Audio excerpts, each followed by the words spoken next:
Hello नमस्कार दोस्तों, हम कहाँ पर हैं?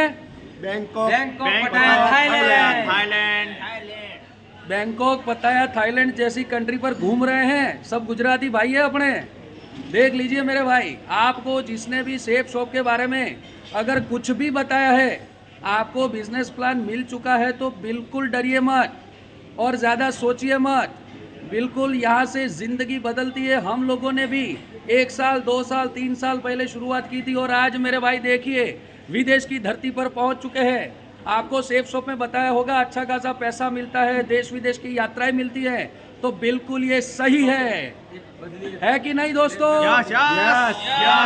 अलिया भाई મળે કે ના મળે? મળે કે ના મળે? जय सेफ शॉप। અલ્યા મારા ભાઈઓ જાગી જાઓ, શરૂઆત કરો, માતાજીનું નામ લઈને કરો કંકુના। જय અંબે माँ।